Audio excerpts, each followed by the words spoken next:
tuition grant. This is the only way that I believe that we're probably what they can and can't teach, and I understand it's because we're giving them Iowa State money, but in this particular bill, the person that's going to get hurt in this is probably just the student and no one else. So I urge a no on this bill. Thank you. Is there further discussion? Chair recognizes Representative Mattson. Thank you, Mr. Chair. I just have a quick question, and this will come together, I swear. For all of the bills related to DEI that we have done around K through 12 education, none of those have applied to private schools, correct? Are you asking somebody to yield? Oh, I apologize. I apologize. Yes, would you yield, Chair? I'm sorry. Yes, that's fine.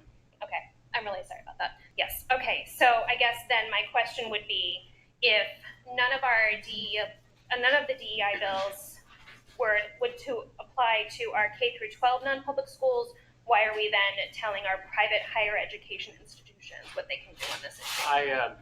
Representative, it's best not to give me too many ideas. I honestly might be open to that. Appreciate your time. Thank you. you. Okay, so regardless, I just think that's an interesting difference between the two. So I'm still a no. There's further discussion. Seeing no further discussion, Chair recognizes Representative Holt. Representative Holt moves House Study Bill 537. The clerk call the roll.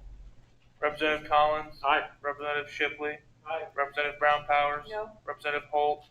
Aye. Representative Hora. Aye. Representative Jacoby. No. Representative Mattson. No. Representative Stone. Aye. Representative Wheeler. Aye. Representative Wilburn. No. Representative Wills. Aye. The vote of 7-4, the bill moves forward as a committee bill. Chair now recognizes Representative Holt for House Study Bill 542. Mr. Chair, there's an amendment. There is an amendment. Chair recognizes Representative Holt for Amendment 2456. Thank you, Mr. Chair. The amendment becomes the bill. Amendment 2456 gives greater flexibility to the regents in determining what should and should not be eliminated. It mandates that by the semester beginning in the fall of 2028, the regents will conduct a review of all undergraduate gen ed requirements and core curriculum and shall direct the institutions to review and identify any required courses or course requirements that include DEI and critical race theory content. It then directs the board in its discretion shall direct institutions to eliminate such a course or course requirement. I think this language came as a result of discussions with the universities and concerns I've heard on the committee, and I believe will address some of those concerns related to the original language being so stringent that it could prevent legitimate courses from being taught. The amendment also makes clear the Attorney General's authority in investigating violations of Chapter 19.2 and 261J.2, which prohibits the establishment of DEI offices. That concludes my opening remarks on the Is there amendment. discussion amendment? Chair recognizes Representative Wilburn. Thank you, Mr. Chair. I support the amendment. I appreciate the taking a look at some of the concerns that I was raised. I do, and maybe Representative Holt could just clarify in his closing at the end of the bill. As I understand it, the Attorney General would be investigating the institution, taking action against the institution, not an individual. As I read it, it's the institution, but if you can clarify that at some point here. But I support the amendment. Correct. Is there further discussion on the amendment? Seeing no further discussion on the amendment, Chair recognizes Representative Holt for closing comment. Representative Holt moves Amendment 2456 in short form. All those in favor say aye. Aye. All those opposed? The amendment is adopted. We are now on discussion of House Study Bill 542 as amended. Is there further discussion? Chair recognizes Representative Wilburn. Again, appreciated the conversation and consideration. In general, though, I've been not supportive of something I think that belongs to the regents and lower level. But again, if you could address the other thing about the Attorney General's scope. Seeing no further discussion, Chair recognizes Representative Holt for closing comments on House Study Bill 542 as amended. I would agree with your assessment. That's how I see it as well, and I move the bill as amended. Representative Holt moves House Study Bill 542 as amended. Clerk call the roll. Representative Collins. Aye. Representative Shipley. Aye. Representative Brown Powers. No. Representative Holt. Aye. Representative Hora. Aye. Representative Jacoby. No. Representative Mattson. No. Representative Stone. Aye. Representative Wheeler. Representative Wilburn. No. Representative Wills. With an affirmative vote, the bill moves to the floor as a committee bill. We are now on House Study Bill 548. Chair recognizes Representative Wills. Thank you, Mr. Chair. This bill simply requires the Regents universities in Iowa to join the Federal Compact for Academic Excellence in Higher Education no longer than the end of the year. Is there discussion? Chair recognizes Representative Jacoby. Thank you, Mr. Chair. A comment quickly, the concept of parents patriae is simply where the federal government becomes the parent that rules your everyday life, and I think this bill is a parents patriae bill. I also think in terms of if we're going to dictate everything in the day-to-day lives of our students, maybe we should just eliminate the Board of Regents and us take action there, and then look at all the money you would save. Would Representative Wills yield to a couple clarifying questions? You're in order. Thank you, sir. Reading through the compact itself, and I'm quoting from the compact itself here. So what they're saying is that they're transform or abolish institutional units, belittle or spark violence against conservative ideas. I went through the compact a number of times. I read the compact itself. Not once in there does it say anything against sparking violence against liberal ideas. So by omission, that's permitting violence against liberal ideas. Is that a question? well, I'm kind of like the compact. I'm leaving it hanging. Is that the intent? Is it the intent? Because it specifically says that in the compact, but nowhere in the compact does it say protecting students with liberal ideas.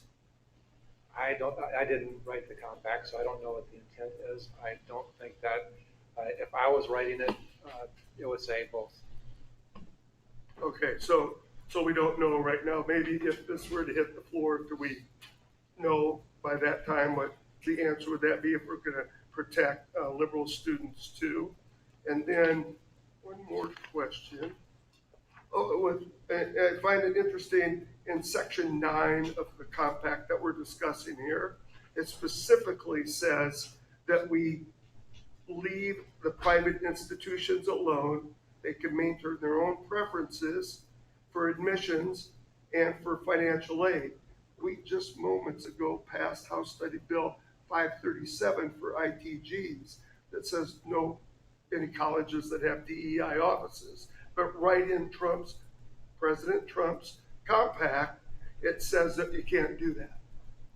So in the span of 10 minutes, we are doing something that flies in the face of the compact itself.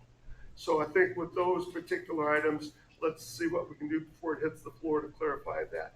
Thank you, Mr. Chair. Thank you. Is there further discussion? Representative Will moves. House Bill 548. Clerk call the roll. Representative Collins. Representative Shipley. Representative Brown Powers. Representative Holt. Representative Hora. Representative Jacoby. No. Representative Mattson. No. Representative Stone. Aye. Representative Wheeler. Representative Wilburn. No. Representative Wills. With an affirmative vote, the bill moves forward as a committee bill. I'll now have hand the chair over to Representative Shipley. Chair recognizes Representative Collins for House Study Bill 674. Thank you, Mr. Chair. This is the Iowa Skilled Workforce Act. There is an amendment. Chair recognizes Representative Collins for Amendment 2367. Thank you, Mr. Chair. This amendment really rewrites the Office of Apprenticeship language, as I shared in subcommittee, and makes what I consider a clarifying change to the DAT section of the bill. Happy to take any questions on the amendment. Any discussion on the amendment? Chair recognizes Representative Mattson. Thank you, Mr. Chair. I think there are some, like with the bill, there are some parts I like, some parts I don't like. One piece in the amendment that I do find concerning is the language with the number of weeks for debt, wanting to make sure that it is going to be, or what it says in here, that's limited to 1 week over a 12-month period of time. And I think that should go back to the language of the original bill, that it is just perhaps 1 week at a time. Honestly, I would like to go longer than that, but for the purposes of discussing this amendment, that would be the point I'd like to make there. Seeing no further discussion, Representative Collins moves the amendment in short form. All those in favor say aye.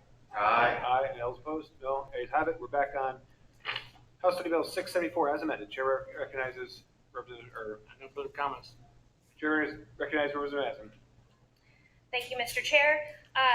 I do think it's incredibly important that we do what we can to support apprenticeships in this state and supporting the trades. We just had this bill in subcommittee just a few hours ago, so I've been really trying to wrap all of this around and have some more actual thought put into it. But that being said, I think given the conversation that happened in subcommittee and what I took to be a positive response of being open to more changes and the likelihood of another amendment coming, I'm going to, at this time, recommend continuing to move this forward because I think that overall it's important. I just want to make sure that the conversations that we'll continue to have moving forward include a definition of material breach, making sure that we are careful around duplicative programming, and also, like I said, just addressing the need for more time on DAT coverage. And I am looking forward to conversations as this bill continues. Any further discussion? Chair recognizes Representative Collins for closing comments. Thank you, Mr. Chair. There may need to be some changes as we move throughout this. We just appreciate all the stakeholders that worked on this bill, Local 33, Association Builders, contractors. I think this is a positive step forward to really prioritize Iowa's workforce and really make the trades great again. I move the bill. Representative Collins moves House Study Bill 674 as amended. Clerk call the roll. Representative Collins. Aye. Representative Shipley. Representative Brown Powers. Aye. Representative Holt. Aye. Representative Hora. Representative Jacoby. No. Representative Mattson. Aye. Representative Stone. Aye. Representative Wheeler. Aye. Representative Wilburn. Aye. Representative Wills. An affirmative vote of 10-1. The bill advances. Chair returns to Representative Collins. Thank you, Mr. Chair. We are on the final bill. Chair recognizes Representative Wheeler for House Study Bill 572. Thank you, Mr. Chair. This bill is very wonky. It has an intentional career and academic planning piece related to college credit and industry recognized credentials. It expands summer concurrent enrollment opportunities and improves the transferability of CTE credits. And it has a technical clarification for career academies. This came about from a task force or working group that we had put together through 2024 that myself, Senator Evans, Senator Quernbach, and former Representative Buck sat on, but it was mainly brought up by a lot of your superintendents and administrators, just trying to get some kind of streamlining and efficiency in some of these different areas. There is an amendment.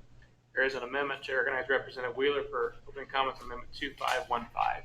Thank you, Mr. Chair. This amendment comes to us from the Regents. It does two things. It allows CTE credits that can be transferred for bachelor's degrees. It also clarifies that the CTE credits won't hurt a student's access to financial aid, and those are my opening remarks. Is there discussion on the amendment?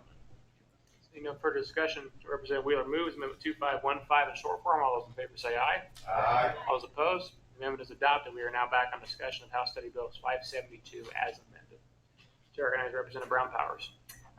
Although we have not agreed on all the bills in this committee, this bill does help our Iowa students, and I support this bill going forward. Thank you. Representative Wheeler moves House Study Bill 572 as amended. Clerk call the roll. Representative Collins. Aye. Representative Shipley. Representative Brown Powers. Aye. Representative Holt. Representative Hora. Representative Jacoby. Wait for it. Yes. Representative Mattson. Representative Stone. Representative Wheeler. Representative Wilburn. Aye. Representative Wills. With an affirmative vote, House Study Bill 572 moves to the floor as a committee bill. I'll make sure to write that down in my journal tonight, Representative Jacoby. This is a really, wow. All right, thank you for letting us hold the room here late with no seating up for the business. Representative Shipley moves we rise.